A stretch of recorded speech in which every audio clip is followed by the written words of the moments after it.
Madam, you can proceed. Carry on. Honorable Vice President of India, Shri Venkaiah Naidu ji has arrived. I would like to welcome the chief guest of the event, Honorable Vice President Shri Venkaiah Naidu ji, for the book launch of the book titled A Textbook on Urban Planning and Geography, authored by Dr. Sameer Sharma. The book is outcome of decades of experience of Dr. Sharma. May I call upon Dr. Sharma to please give the welcome address. Thank you, sir. Sir, namaskaram, sir. Thank you, sir. This is the second occasion that the Honorable Vice President of India has agreed to launch my book. The earlier one was when he launched the first book on urban development titled Smart Cities Unbundled.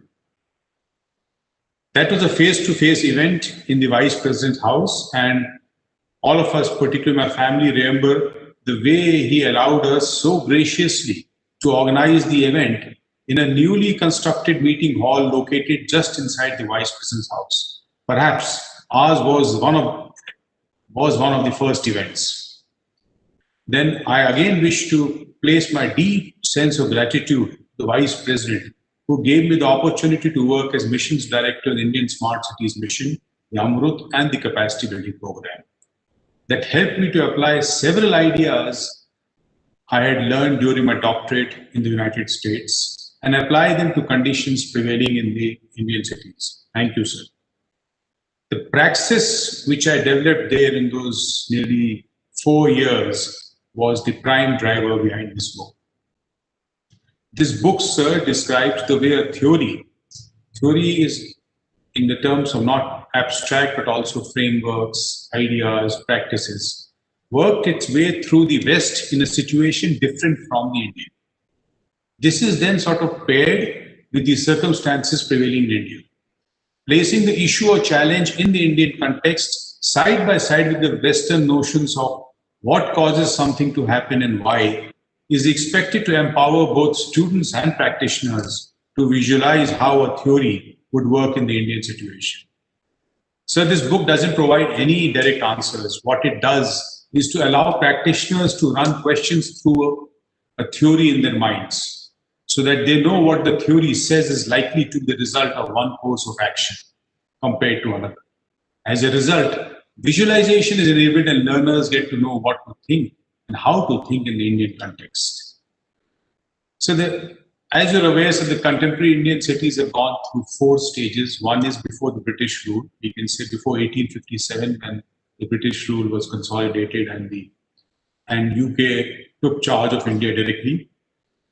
And the second stage was from 1857 till our independence. The third stage is from our independence till 1991. Why 1991?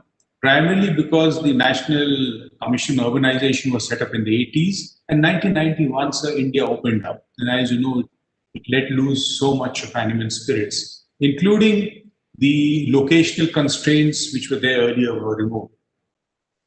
From 1991, so we have really enjoyed the benefits of globalization, which has had so much positive and also the accompanying negative effects. And that stage is still going on, sir. This book consists of 7 chapters.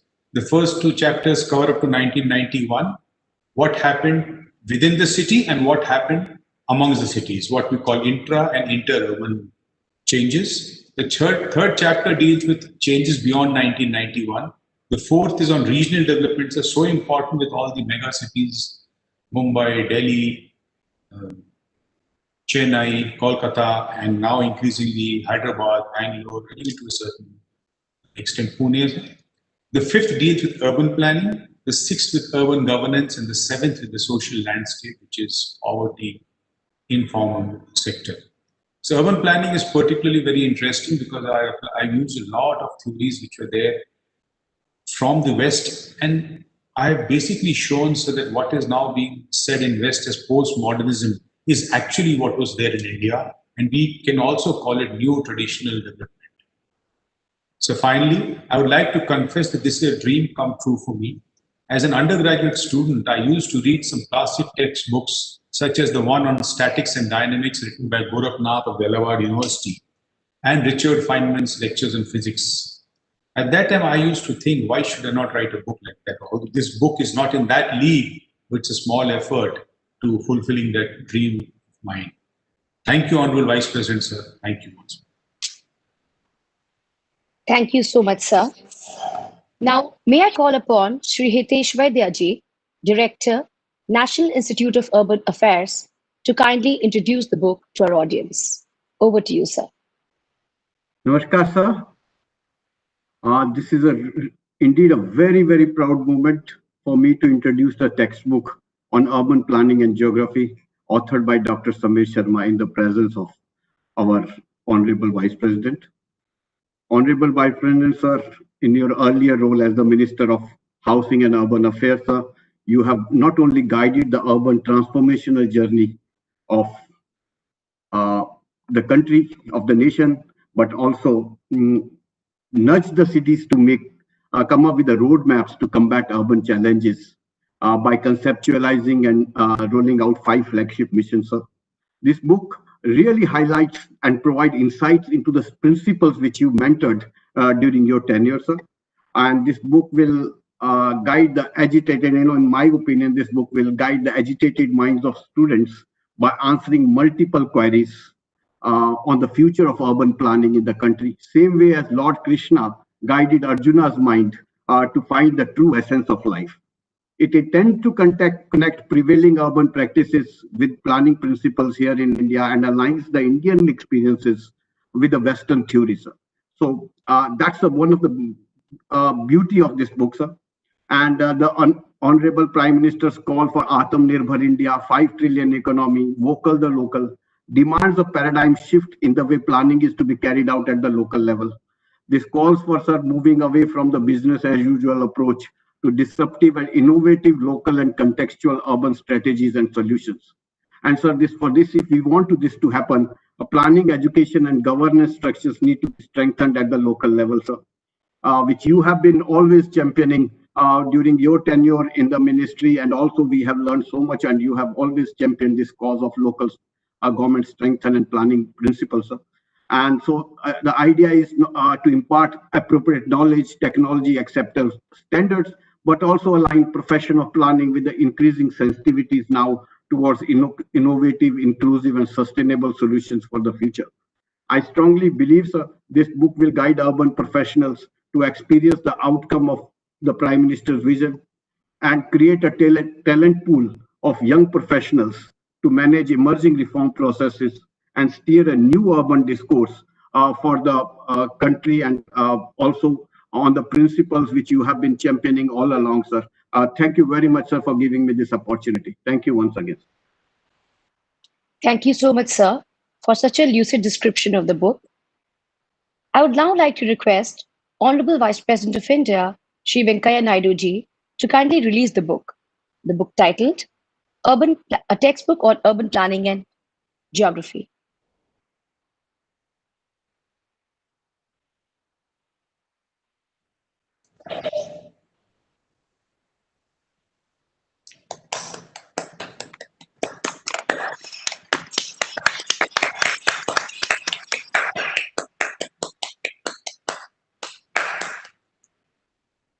Thank you so much, sir. Honorable Vice President, sir, may I now request you to kindly address this August gathering.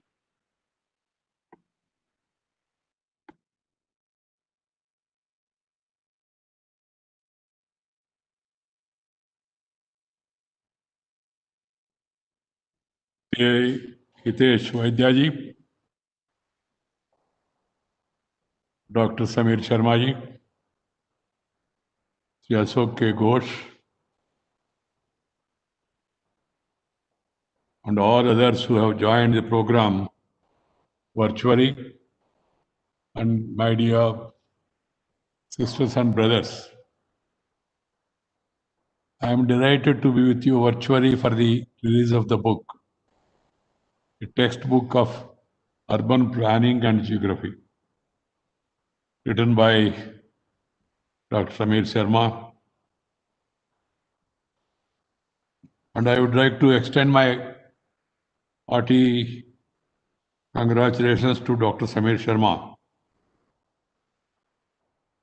Director General and CEO of the Institute of Corporate Affairs, for the efforts he has put in this work. Dr. Samir Sharma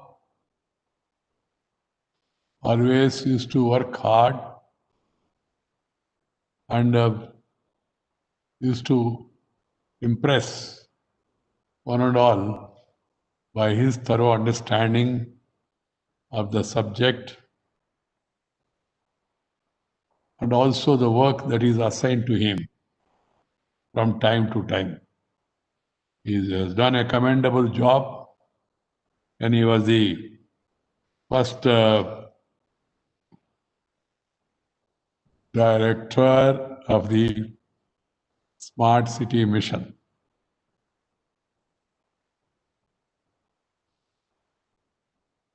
The book is very timely as we go through a shift in how we view the urban, the post-COVID era. The concept of urbanism. Friends, cities are the engines of economic growth in any modern economy. They are the centers of trade, administration, culture, entrepreneurship, academia, and many more things. Cities are also the crucible of our multicultural and diverse nation. People from all backgrounds, languages, regions come to the city for opportunities, make their own mark on the city's culture, shaping it and getting shaped by it. If one wants to experience the mosaic of Indian culture, one has to simply visit an Indian city. But cities are more than just the constituent ingredients. Each city develops a certain character that becomes unique to it. Delhi, Hyderabad, Mumbai, Chennai, Kolkata, all have their own peculiar essence about them that cannot be found anywhere else. Of course, because of their historical and cultural background. We must preserve these unique qualities about them. That is very important. Ancient history. We have an urban history that is much older than the colonial era, something that goes back to Indus civilization. The cities of Harappa and Mohenjo-daro stood above the rest of the world in their advanced city planning, construction techniques, with the use of fired bricks and their public spaces like the Great Bath. This trend continued in the later millennium too. The principles of urban planning are found in texts as Manasara's Shilpa Shastra and Kautilya's Ardha Shastra, and reflected in the planned towns of the period, such as Ayodhya, Indraprastha, Madurai even, Vanji, Kaveri Pattam, Kanchipuram, to name a few. We had thriving urban settlements centered around this trade, pilgrimage, or the seat of government. The trend of urbanization in India. Urbanization has been a global trend since the advent of industrialization. In our country too, there has been a steady growth since independence. But in the last 2 decades, India has been witnessing rapid urbanization. I mean, Hyderabad now, see how Hyderabad is developing fast. Nearly 40% of our population is living in cities. And the share is expected to become more than 60% by 2050. The United Nations projects that by 2050, India would add another 416 million urban dwellers to its cities. This correlates with the experience around the world as a consequence of economic growth. My dear friends, urban planning and its importance. Urbanization brings in its share of opportunities and challenges. Opportunities as well as challenges. These challenges include limited resource of land, water, and infrastructure, competing interest of diverse mix of people, an ever increasing and mobile population. But if they are utilized well, planned properly, they can create a growth engine that benefits all and creates a home for everyone. How we go about managing these factors determine the fate of a city. It is here that planning becomes a key factor in urban governance. In order to make a thriving and dynamic city, a reactive and a proactive approach must be replaced by a proactive, planned, and forward-looking approach. This calls for vision and long-term planning. Friends, I believe that these three components to good urban planning: one, accessibility; two, inclusivity; and three, sustainability. If these three requirements are balanced and fulfilled, it makes a great livable city. Accessibility. First is accessibility.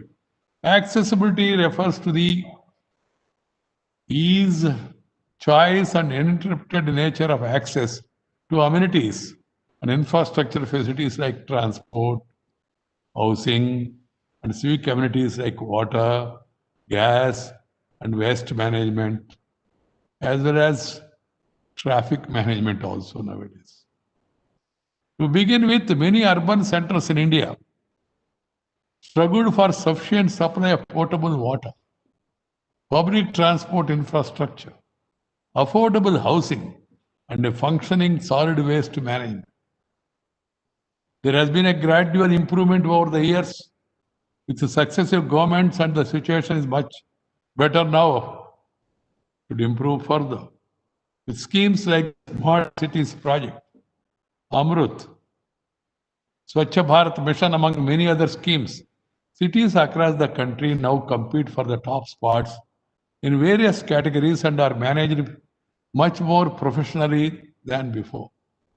I had an opportunity to serve as Urban Development Minister, and these schemes of Smart City, Amrut, Swachh Bharat, and also the Housing for All were launched during my tenure, of course, under the guidance of the Honorable Prime Minister, Sri Narendra Bhai Modi. He has a vision and he wants to reform.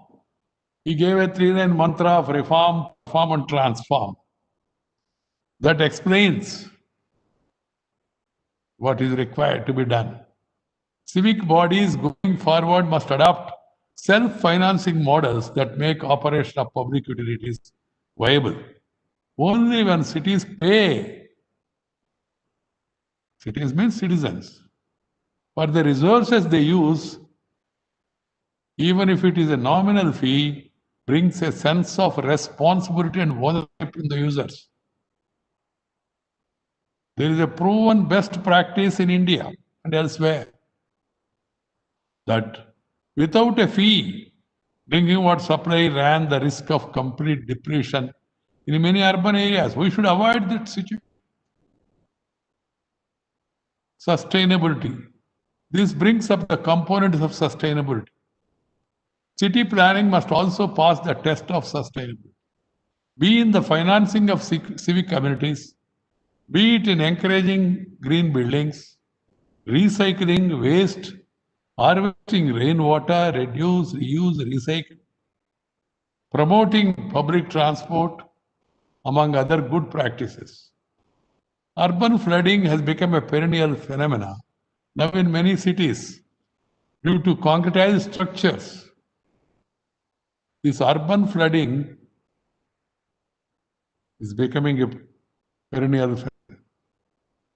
The urban heat island effect causes heat waves in cities due to densely packed structure and vehicular pollution.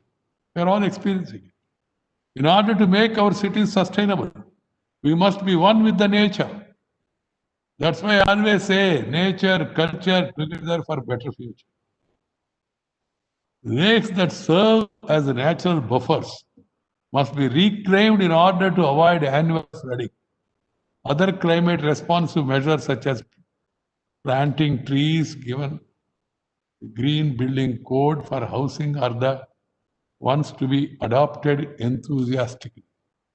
In order to curb vehicular pollution, public transport must be incentivized over private transport.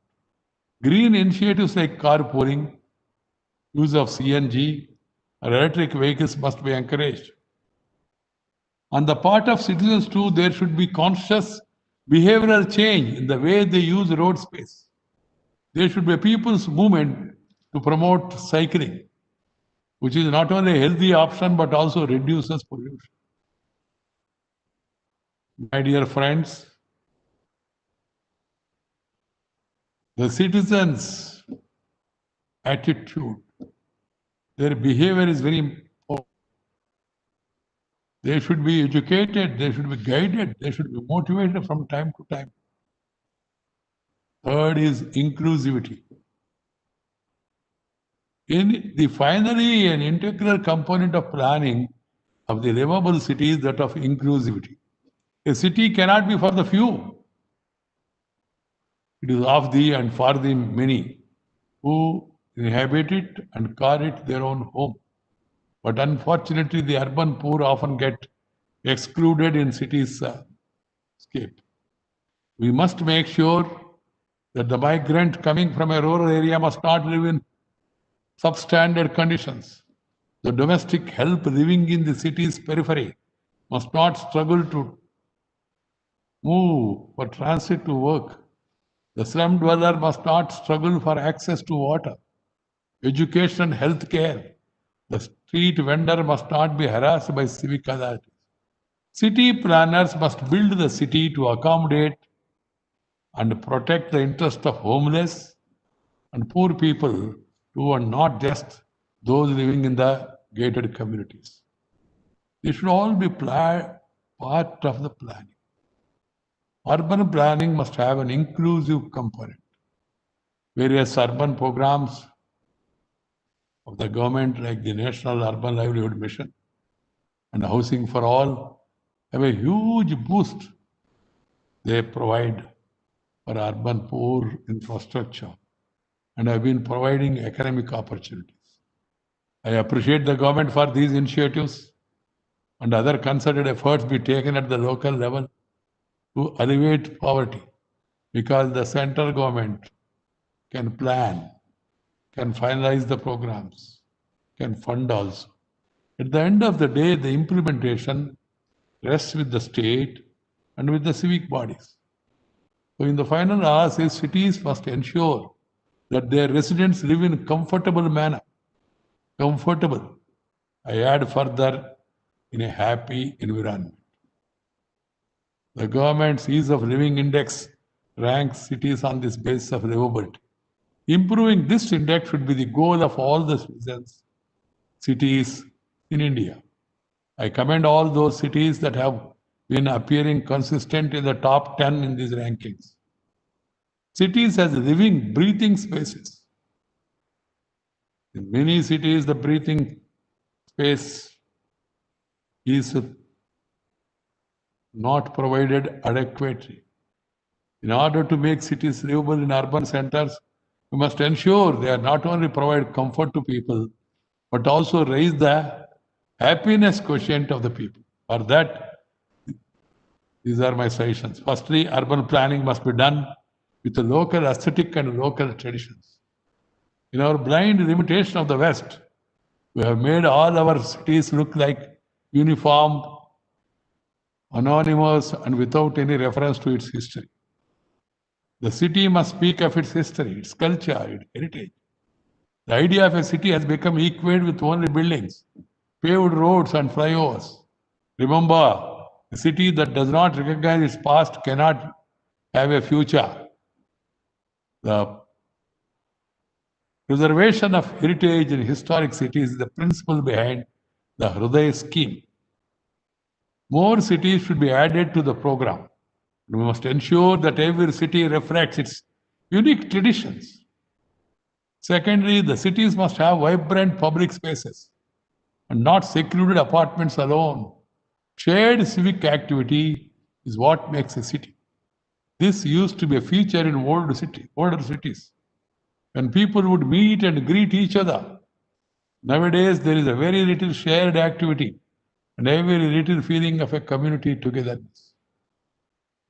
A community bonding grows only if the families interact regularly, share and learn from each other's experience. We should spend money on building libraries, public parks, and museums. We should plan for the cultural exhibitions, annual auditoriums, and public recreation centers for people to mingle and exchange ideas. Thirdly, cities are often described as concrete jungles, but they are very far away from an actual jungle. In our aspiration for a modern lifestyle, we lost all connection with the nature. This is acutely felt in urban areas. Many a time we find that even sun rays do not penetrate our homes. We must be able to live with the sun, with the moon, light, air. It really improves the quality of life. Our planning, I suggest all planners should keep in mind the planners of the cities, the towns, even the architects who plan for public utilities buildings or the residences, they must keep in mind proper ventilation and air circulation must be ensured in houses, offices, restaurants, and conference halls. We have experienced this COVID pandemic. See why the rural people do not suffer much. Why there is minimum cases in the rural areas? Because of openness.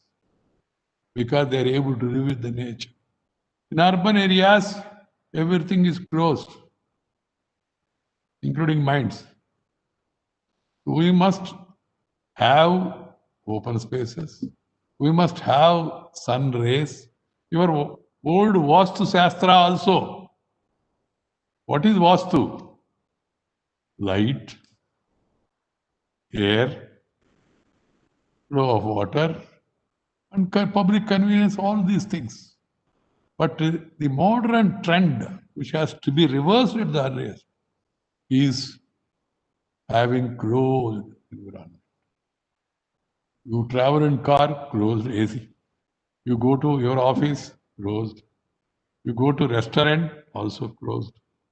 And then you go to any place, everything is closed. So what will happen to the health? That's why the effect of this COVID pandemic is more in urban areas. We must understand this. This is important. And also the fashion nowadays is dominating the convenience. The other day, I visited my friend's house and I was going through. As usual, I have a habit of watching everything. Then I watched the washroom also. In the washroom, there was a, what do you call, wash basin. When you on the tap, the water is falling on you, spoiling your clothes. I asked them, what is this? They said, sir, these are all modern wash basins. Modern. So I called the architect and designer and explained to her in my own local language. I told her, asked her, Saundaryama, Saukaryama. Saundaryama, Saukaryama. Is it fashion or the comfort, utility? Think about it. Passion should not be for fashion. It should be for convenience, comfort. This should become part of the architecture and decoration. We should not cover the entire city with built-up structures. We must allow the cities to breathe with more open space, parks and gardens. Playgrounds have disappeared, and very often we find children playing in crammed, crowded streets. Even the schools are all now in multi-story buildings. There is no space to play. Physical fitness provides you mental alertness. For the physical fitness also you need some open space. In our anxiety for a clean city, we have paved all possible areas with cement and concrete. A tightly paved urban area is one of the reasons for runoffs during the floods. Pavement should be permeable so that water can seep in and fill our water tables. We should allow the trees to grow deep into our soil. This is good for us, the soil and the city. Migration problems are the new challenges.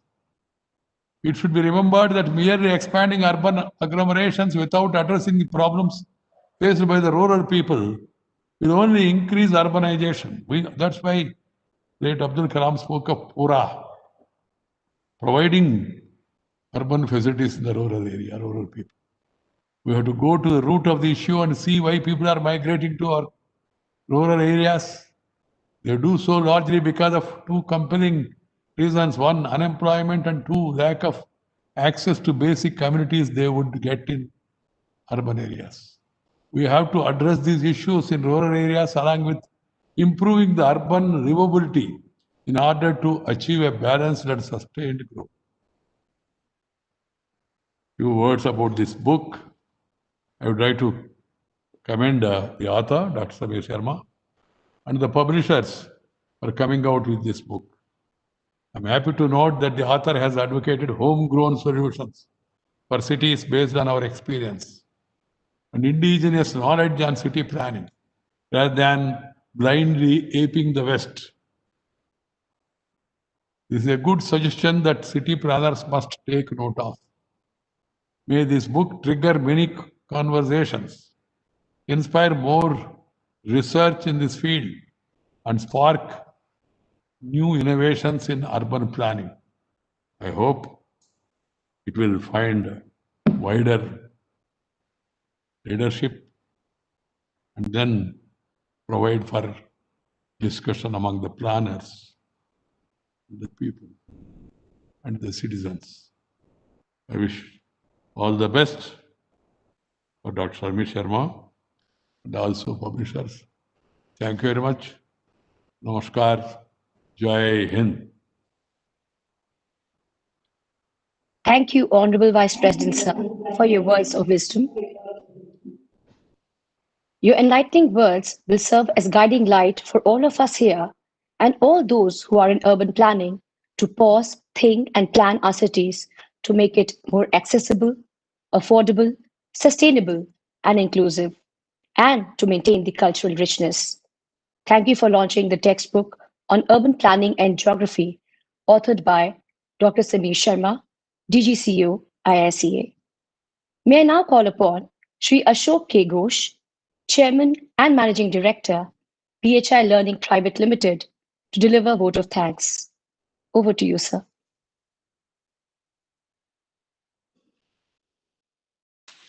I consider it as an honor and privilege to say a few words of thanks on this occasion. We are fortunate to have Honorable Vice President of India, Mr. Venkaiah Naidu, to release our book, a textbook of urban planning and geography, authorized by Dr. Samir Sharma. As the President Emeritus of Federation of Indian Publishers and an active Rotarian, sir, I have met you many times over the years.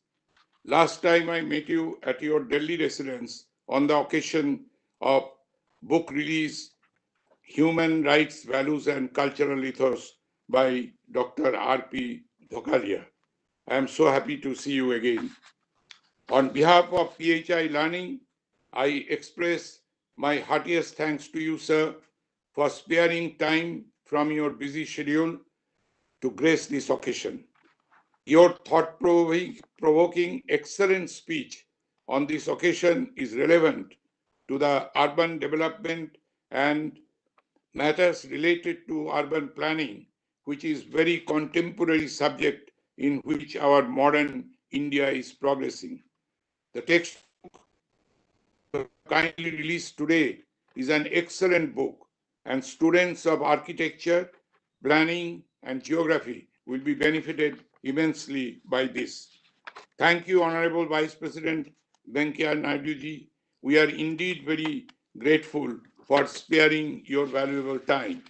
PHI Learning is leading Indian academic publisher established in 1963 with the motto helping teachers to teach and students to learn. We are committed to publish low-cost, high-quality, affordable texts for the students across the globe. In 58 years of publishing, we have published more than 5,000 titles in various disciplines. All our books are written mostly by Indian authors. We are marketing our books globally so that students in India and abroad get benefited from the books published by us. We publish all our books in print format as well as in electronic format. All our books are available on online, Amazon, Kindle, our own website, Nook, Google Play, etc. And we encourage you, the participants, to browse our website, phindia.com, so that you know more about us and what kind of books we publish. My deepest sense of appreciation and hearty thanks to Dr. Samit Sharma, Director General and CEO of Indian Institute of Corporate Affairs, for choosing us as his publisher. It is because of him book release event possible. I would also like to thank our distinguished speaker, Mr. Hitesh Vaidya, Director, National Institute of Urban Affairs, for introducing this book and sharing his opinion with us. I would also like to thank officers of the Vice President's Secretariat, National Informatics Center, NIC, and Indian Institute of Corporate Affairs, IICA. I am grateful to all the participants for joining this event. Being a publisher, I always try to sell our publications. Therefore, I invite all the participants who wish to have e-book or print book, buy it directly from our website at an introductory discount of 30%. I thank you all for being with us and making this book launch a success. It has been a great pleasure. Thank you. Thank you, sir. Thank you, sir. I'd like to once again thank our Honorable Vice President, Shri Venkaiah Naidu ji, for his valuable time. I would like to state that Honorable Vice President would like to take leave now, and with that, I would like to announce the event closed. Thank you all of you for joining. Thank you. Namaskar.